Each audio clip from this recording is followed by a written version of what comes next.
बिस्मिल्लाहिर्रहमानिर्रहीम। अस्सलाम वालेकुम वरहमतुल्लाहि वबरकातुहू। दोस्तों, उम्मीद है कि आप सब खैर व आफियत से होंगे। आज आप हजरात के सामने अत्तहियात के ताल्लुक से कुछ मसाइल लेके हाजिर हुआ हूँ।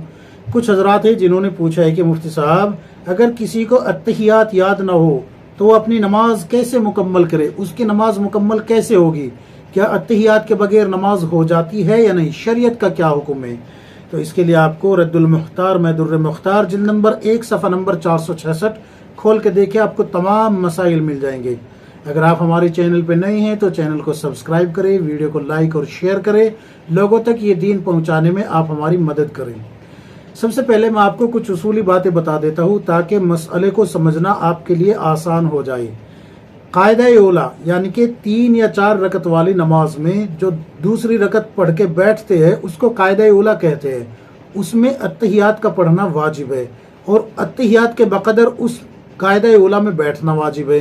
कायदा आखिरा यानी कि नमाज की आखिरी रकत में अत्तहियात का पढ़ना, बैठ के अत्तहियात का पढ़ना वाजिब है और अत्तहियात जितनी देर में पढ़ी जाती है उतनी देर बैठना, कायदा आखिरा में उतनी देर बैठना यह फर्ज है।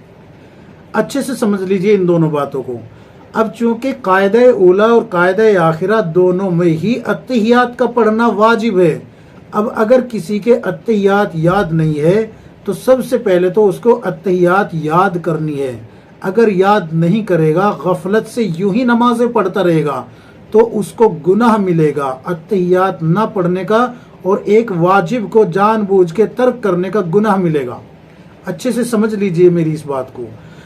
अब याद नहीं है जब तक तो क्या करे, तो जितना हिस्सा याद होता रहे उसको उतना ही उसमें पढ़ते रहना चाहिए।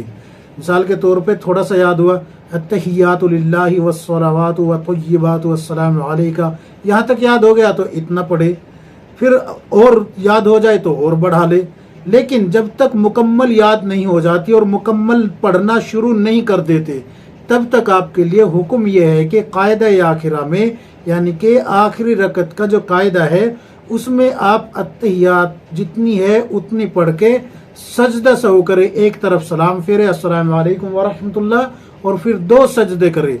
2 सजदे करने के बाद फिर आपको अत्तहियात नहीं पढ़नी, बल्कि जितनी देर में अत्तहियात पढ़ा जाता है उतनी देर आप खामोश रहे।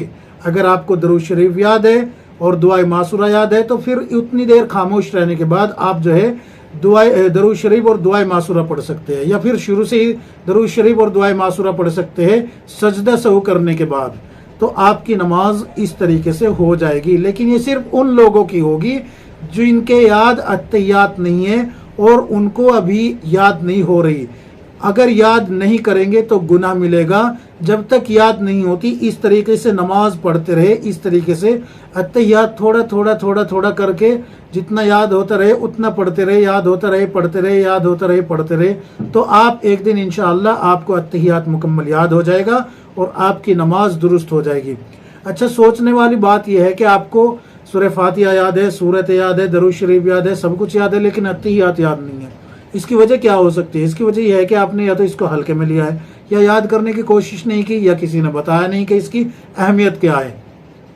तो जब आपकी इतनी सारी चीज़ें याद है, सूरह फातिहा भी याद है, सूरत भी याद है, दरूद शरीफ भी याद है, दुआए मासूरा भी याद है, तो अत्तहियात याद क्यों नहीं है? इसको भी याद कीजिए, इसको याद करना वाजिब है। अगर याद नहीं करेंगे तो गुनाहगार होंगे।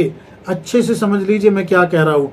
हवाला में दे चुका हूँ आपको, रद्दुल मुख्तार में दुर्र मुख्तार जिल्द नंबर 1 सफ़ा नंबर 466 खोल के देख लीजिए, आपको तमाम मसाइल मिल जाएंगे। उम्मीद है कि ये मसला आपकी समझ में आ गया होगा। अल्लाह तबारक व तआला हम सबको किताब व सुन्नत के मुताबिक ज़िंदगी गुजारने की तौफीक अता फरमाए। आमीन या रब्बुल आलमीन।